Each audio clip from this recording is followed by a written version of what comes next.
Bienvenue sur Develop Africa encore. Bienvenue sur Develop Africa. La chaîne des entrepreneurs, la chaîne des investisseurs et la chaîne des leaders. La plateforme qui est dédiée au développement de l'Afrique. Parlons aujourd'hui de l'éducation.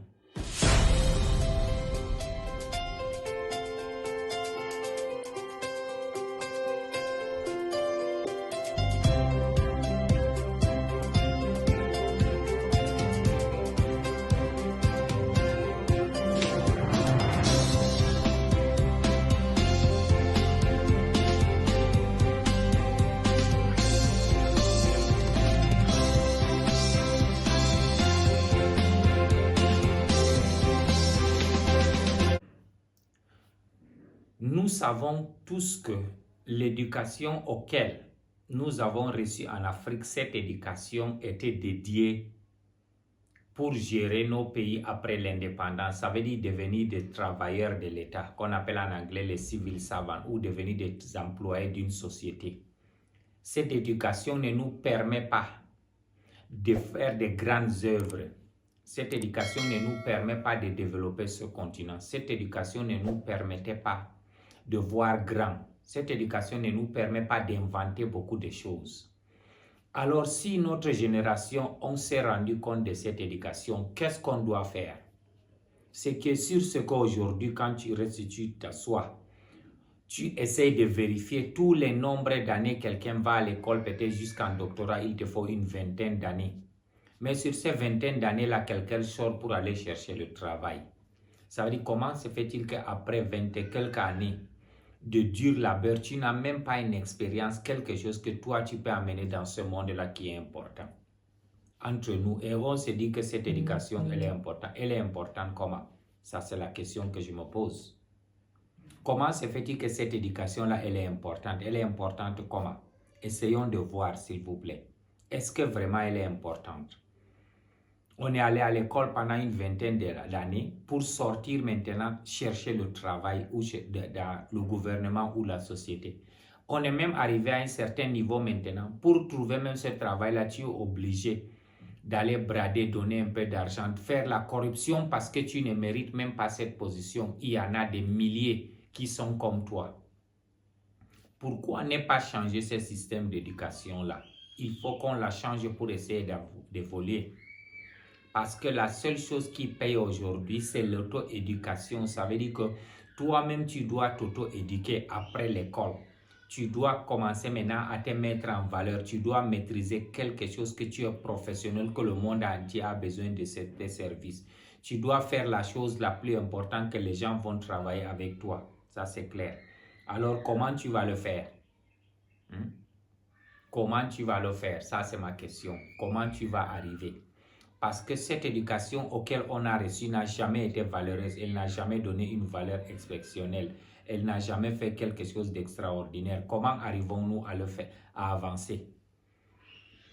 Imagine aujourd'hui dans tous nos pays, si on trouvait le nombre de diplômés qui sont à la recherche de travail, c'est peut-être 30% de la population de ce pays-là a une éducation qui n'ont pas de travail.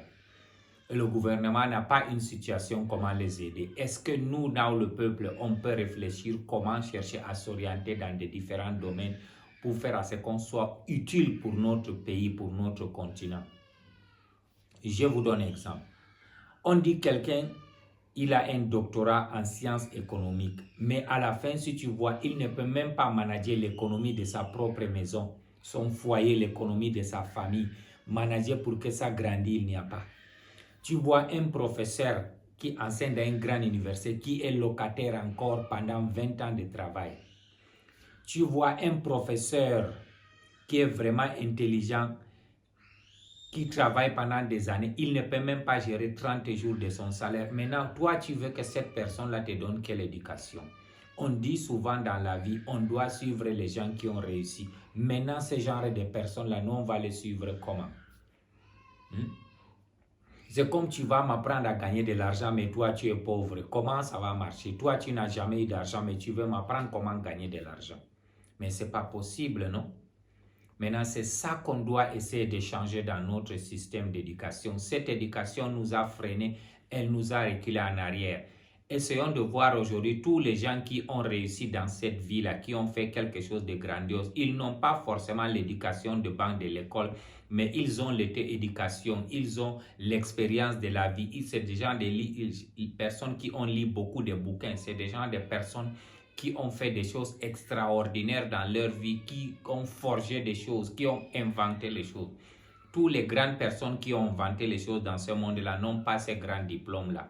Tous les gens qui sont riches dans ce monde-là n'ont pas de grands diplômes. Alors ne perdons pas notre temps avec cette éducation conventionnelle. Elle était faite pour créer les employés du gouvernement après l'indépendance. Il faut qu'on essaye de la changer. Sinon, on va être toujours en train de souffrir. Je vous pose une question. Comment se fait-il qu'on est bien éduqué en finance? Après 60 ans d'indépendance, nos pays africains toujours se retrouvent des pays endettés. Les pays qui sont toujours en déficit, qu'on ne peut même pas manager nos propres finances. Ça veut dire qu'avoir des surplus pour financer comme des autres pays. La Chine aujourd'hui nous finance de l'argent, finance nos projets, c'est parce qu'ils ont le surplus d'argent. Mais en Afrique, on ne connaît même pas le management des finances de notre pays. On ne connaît même pas gérer ou générer des ressources pour que le pays avance. Tous les jours, on attend qu'on nous donne de l'argent. Jusqu'à quand? Ça, c'est la question auquel nous tous, on doit se poser. Donc, ça veut dire que cette éducation, elle ne nous permet pas d'avancer. Si elle nous permet d'avancer, comment se fait-il que on a des dirigeants qui sont bien éduqués, on a un ministère spécial dans les finances, mais le pays est toujours endetté. On n'a jamais décidé pour dire on finit de payer avec nos dettes, on veut le surplus maintenant pour que nous aussi on soit des pays qu'on peut donner des crédits à d'autres pays, on peut investir dans d'autres pays, on peut acheter les actions dans d'autres pays. Mais ce n'est pas possible. Ça veut dire qu'il y a quelque chose qui ne donne pas dans notre vie, ça c'est clair. Mais cette chose-là, c'est quoi? Ça, c'est ma question. La chose-là qui n'avance pas là, c'est quoi? Est-ce qu'on a compris? C'est la base d'éducation.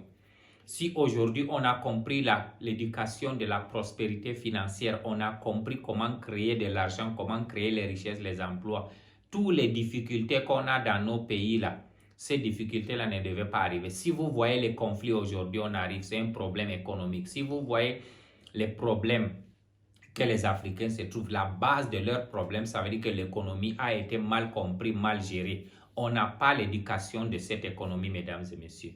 Alors, comment ferons-nous aujourd'hui, nous, la jeunesse africaine?